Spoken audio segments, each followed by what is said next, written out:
Never says no, never says I cannot, for you are infinite. कभी किसी से ये मत कहो नहीं, कभी किसी से ये मत कहो कि मैं ये नहीं कर सकता। तुम अनंत हो, तुम सब कुछ कर सकते हो। All the powers is with in you, you can do anything. सभी शक्तियां तुम में समाहित है, तुम कुछ भी कर सकते हो। इसी क्योट्स, विवेकानंद जी के क्योट्स के साथ हम ये क्वेश्चन शुरू करते हैं कि क्या 12th बोर्ड का सिलेबस कंप्लीट किया जा सकता है इतने सिर्फ और सिर्फ 4th मंथ में, जहां नवंबर, दिसंबर, जनवरी, फरवरी हमारे हाथ में है। मैं मार्च शामिल नहीं करूंगा क्योंकि उसमें एग्जाम शुरू हो जाते हैं, उसमें हम रिवीजन करेंगे। हमारे पास सिलेबस दिया हुआ है। मैं ये बता दूं कि 10th बोर्ड के लिए भी ये आने वाला है बहुत ही जल्दी, और जो मैं सिलेबस पढ़ रहा हूँ लगभग सभी स्टेट में यही सिलेबस है और ये अपडेटेड सिलेबस है मेरा।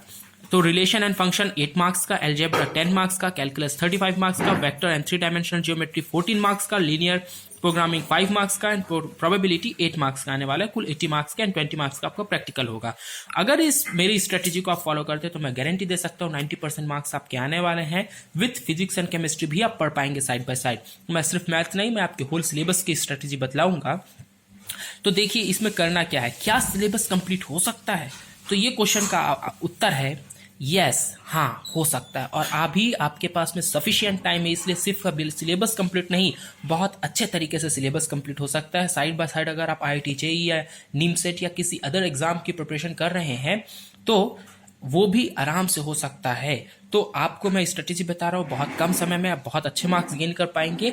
और मैं स्ट्रेटेजी उनके लिए भी बतलाऊंगा जो कोई बिजनेस कर रहे हैं। देखिए 4 मंथ्स है, आराम से आप पढ़ सकते हैं फिजिक्स केमिस्ट्री मैथ, पर ये उनके लिए है जो सिर्फ पढ़ाई करते हैं। पर अगर कोई और काम करते हो, जैसे किसी का फैमिली बिजनेस है, उस पर बैठते हैं या कुछ और काम के लिए जाते हैं और उनका अधिकतर समय वहां निकल जाता है, वो पढ़ाई में कम समय दे पा रहे, तो वो कैसे स्टडी करे वो भी इस पे बताया जाएगा।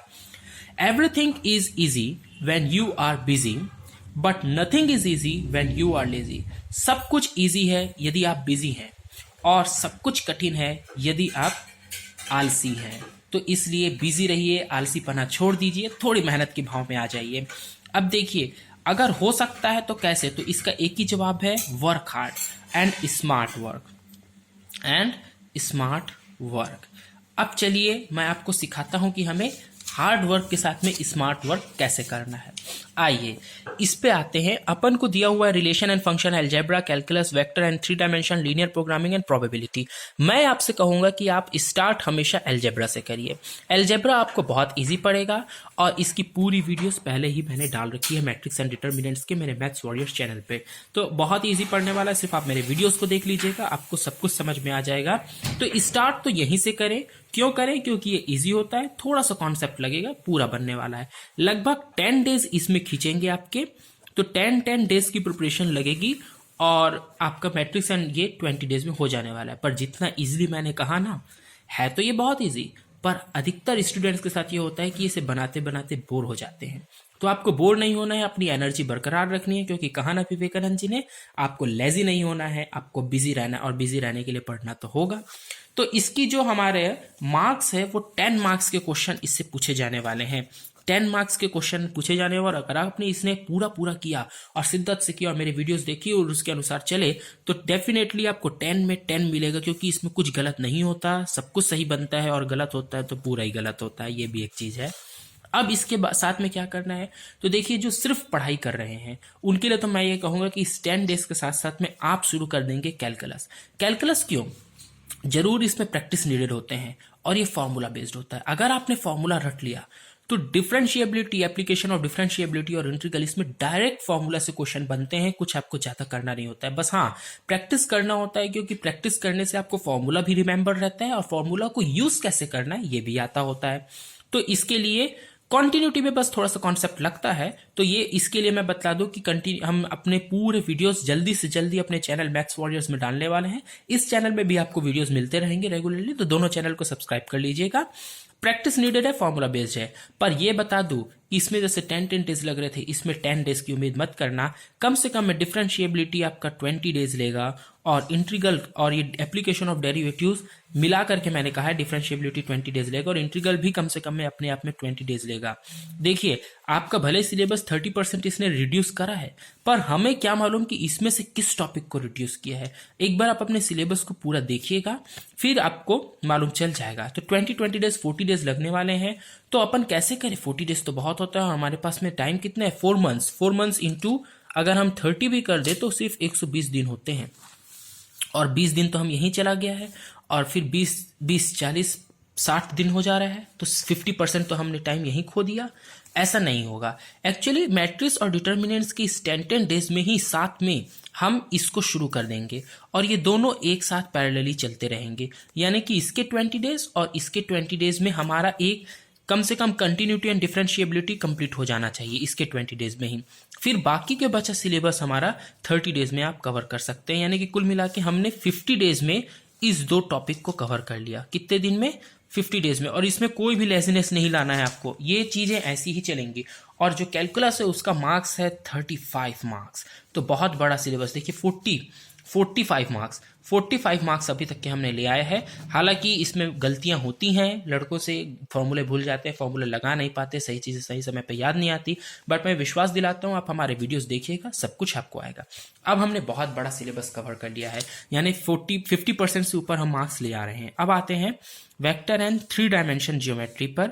Vector and 3 dimension geometry concept और फॉर्मूला दोनों लगता है, क्योंकि इसमें हमें कॉन्सेप्ट जब तक नहीं मालूम होगा, अभी आप 12th में हैं, आपसे सब क्वेश्चंस 3D में पूछे जाएंगे, तो आपको 3D में उन डायग्राम्स को एज्यूम्स करना है, उसको समझना आना चाहिए। साथ में इसमें फॉर्मूले भी बहुत सारे होते हैं, और फॉर्मूले अधिकतर क्या है कि अगर आपने 11th अच्छे से पढ़ा है तो 11th के बाद 12th में आपको फॉर्मूला में ज़्यादा दिक्कत नहीं जाने वाली।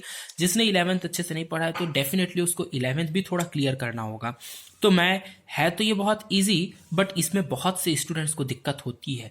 तो इसको क्या करेंगे, हमेशा याद रखिएगा, अलजेब्रा कैलकुलस कंप्लीट करने के बाद ही इसको छोड़िएगा, क्योंकि अलजेब्रा और कैलकुलस जब आपका कंप्लीट हो जाता है तो आप कॉन्फिडेंट हो जाते हैं। खासकर अलजेब्रा बहुत इजीली कंप्लीट होता है, तो इससे आपको कॉन्फिडेंस बढ़ेगा। इसके बाद में आपको इसी में आना है, क्योंकि इसके जो क्वेश्चन है वो 14 मार्क्स के आते हैं और एक अच्छा ये रखता है। और इसके साथ में क्या करना है कि इसके साथ में आपको ले लेना है बहुत ही इजी चैप्टर, और बहुत ही पसंदीदा चैप्टर होता है लोगों का, प्रोबेबिलिटी। बहुत ही इजी, कोई प्रॉब्लम नहीं होने वाली है, और इस पे भी हम बहुत ही जल्दी अपने सभी वीडियोस लेकर के आ जाएंगे। तो जल्दी से हमारे वीडियोस अपलोड हो जाएंगे, आप वेट करिए बस। प्रोबेबिलिटी शुरू कर देना है। तो प्रोबेबिलिटी हमारे आने वाला है 8 मार्क्स का, तो इसके भी अच्छे हैं। तो प्रोबेबिलिटी के साथ साथ में आप कंप्लीट कर लेंगे अपना वेक्टर एंड 3 डायमेंशन जियोमेट्री, और वेक्टर एंड 3 डायमेंशन जियोमेट्री के लिए मैं आपको पूरे 30 डेज दूंगा, क्योंकि हाँ ये थोड़ा टाइम लेता है, क्योंकि इसमें हमें कॉन्सेप्ट भी क्लियर करना होता है। तो इस 30 डेज में ही आपको प्रोबेबिलिटी कंप्लीट कर लेनी है। और प्रोबेबिलिटी तो भाई 5 डेज में भी हो जाती है, तो यानी कि शुरू के 5 डेज में भी आप चाहे कर सकते हैं, थोड़ा लंबा खींचे तो 10 डेज ले लीजिए, 10 डेज। और डेफिनेटली हमारे जब वीडियोस आएंगे इन दोनों टॉपिक्स पे तो आपको सब कुछ क्लियर हो जाने वाला है। हम पूरी कोशिश करेंगे कि फरवरी तक आपके पूरा सिलेबस कंप्लीट करा दें। अब आ जाती है बात लीनियर प्रोग्रामिंग एंड, तो लीनियर प्रोग्रामिंग का सिलेबस इंट्रोडक्शन है, फिर related terminology such as constraints, objective functions, optimizations, different types of linear programming, graphical method, solutions of 2 variables, variables, bounded, unbounded, और ये सब चीज़ें हैं। तो इसके लिए ये जो है ये कॉन्सेप्ट बेस्ड है, और इसको कई स्टूडेंट नहीं समझ पाते हैं, ये बात है। तो हम हमारे वीडियोस को आप देखेंगे तो ज़रूर समझ जाएंगे। और ये थोड़ा कॉन्सेप्ट बेस्ड है पर छोटा सिलेबस है, तो 10 डेज में आप कंप्लीट हो जाएगा अगर आप शिद्दत से पढ़ें। देखिए इसके साथ साथ में आपको करना है रिलेशन एंड फंक्शंस, पर याद रखिएगा रिलेशन एंड फंक्शन भी कॉन्सेप्ट बेस्ड हैं, और अगर आपको रिलेशन एंड फंक्शन आएगा तो ये लीनियर प्रोग्रामिंग होने में ईजी जाएगा। और रिलेशन एंड फंक्शन को जब हमने लास्ट में इसलिए रखा है क्योंकि ये भी थोड़ा सा कॉन्सेप्ट बेस होता है, इसमें भी कॉन्सेप्ट चाहिए। तो रिलेशन एंड फंक्शन और इस दोनों के लिए मैं 10 डेज दूंगा, और इसके बाद में आपका सिलेबस पूरी कंप्लीट हो जाएगा। तो याद रखिएगा सिलेबस शुरू अलजेब्रा से होगा, अलजेब्रा के साथ साथ में अपना कैलकुलस चलेगा। कैलकुलस और अलजेब्रा कंप्लीट होने से हमें मोर देन 45 मार्क्स ऐसे ही मिल जाते हैं, यानी कि 50% से ज़्यादा मार्क्स हम गेन कर चुके हैं। उसके बाद में वेक्टर एंड 3 डायमेंशन ज्योमेट्री जो 14 मार्क्स का है, और 8 मार्क्स का प्रोबेबिलिटी लेकर के चलना है हमें, जो बहुत ही अच्छे मार्क्स हमें बहुत इजीली मिल जाएंगे। इसके बाद में हमें linear programming and relation and functions को चलाना है, और ये 10-10 दिन में कंप्लीट हो जाएंगे। तो इस हिसाब से हमारा पूरा सिलेबस बहुत ही इजीली कंप्लीट हो जाता है। बस कुछ वचन मैं आपसे बोलना चाहूँगा कि don't over think, over thinking leads to negative thoughts. कभी भी ओवर थिंकिंग मत करिए, ओवर थिंकिंग से सिर्फ नेगेटिव विचार आएंगे। डेफिनेटली हो गया complete syllabus, it's too easy.